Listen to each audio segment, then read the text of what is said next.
तो बगैर किसी फालतू काम के हम लोग स्टार्ट करते हैं अपने क्वेश्चन को।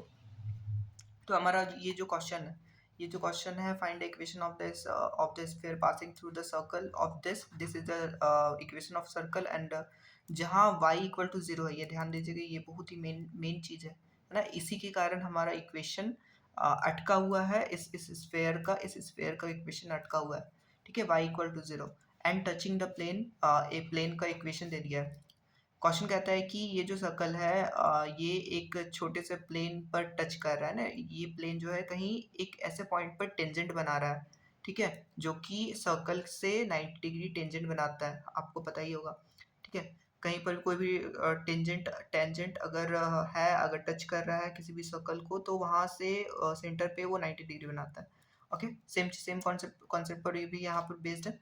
तो आगे हम लोग बढ़ते हैं। तुरंत 1 मिनट पार हो चुका है।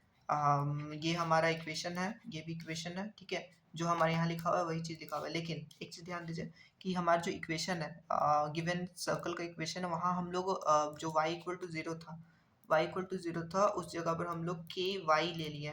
क्यों लिए? क्योंकि कि हम एज अ कांस्टेंट मान लिए, उसका कुछ ना कुछ कोफिशिएंट होगा जिसके कारण हमारा डायरेक्शन कोसाइन या डायरेक्शन रेशियोज डिफाइन होता है।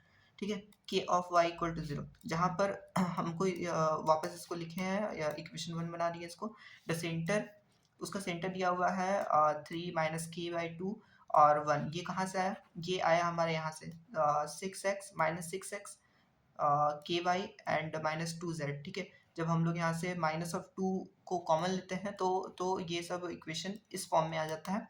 और उसके बाद जब हम लोग इसका रेडियस देखते हैं तो बस ये जो हमारा है, यही हमारा रेडियस बन जाता है। यहाँ 3 का स्क्वायर 9, के बाई 2 का स्क्वायर के square by 4 plus one and this one is 5। ये जो 5 है ये हमारा तो डी पार्ट है ना। A square plus B square plus C square minus plus D का रूट अंडर, यही होता है ना। तो यहाँ से हम लोग का सेंटर मिल गया, रेडियस निकल गया।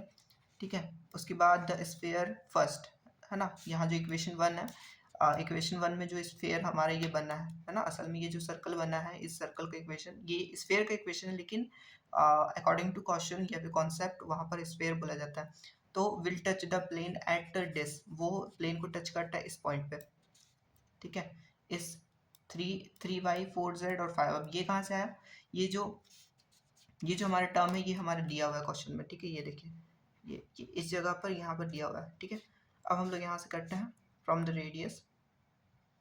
हाँ, ये जो हमारा टर्म है, ये जो है वो परपेंडिकुलर डिस्टेंस रखता है सेंटर से, क्योंकि जो हमारा सर्कल है वो उस प्लेन पे कहीं ना कहीं एक पॉइंट पे टेंजेंट है ना, इस जगह पर कहीं टच कर रहा है। तो ये जो है ये सेंटर से 90 डिग्री का परपेंडिकुलर डिस्टेंस वो शो करता है।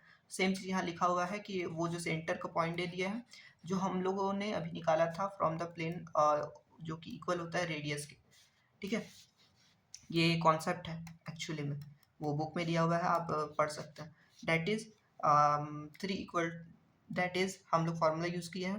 ठीक है, सीधा सीधी जो सेंटर होता है, जो हमारा कल का जो प्लेन है ना, वो और उसके इक्वल हमने सेंटर का इक्वेशन रख दिया है। आई थिंक यस यस, हमने सेंटर 5 और के स्क्वायर बाय 4, 5 एंड के स्क्वायर बाय 4। यस, जो ये जो इक्वेशन है 5 प्लस के स्क्वायर बाय 4, ये यहाँ से आया। जब हम इसको सॉल्व करते हैं तो हमारे पास 5 प्लस के स्क्वायर बाय 4 होता है। ओके, तो यहाँ पर जब हम इसको यहाँ पर इक्वेशन में रखते हैं रेडियस के इक्वल, ये हमारा रेडियस इट है वो इसके इक्वल हो जाता है। और इसको सॉल्व करने के बाद जो हमारा के का वैल्यू आता है, असल में हम लोग के का ही वैल्यू फाइंड कर रहे थे ताकि मेरा वाई में बैठ जाए, ये आता है। और जब हम लोग इक्वेशन लिखते हैं तो हमारा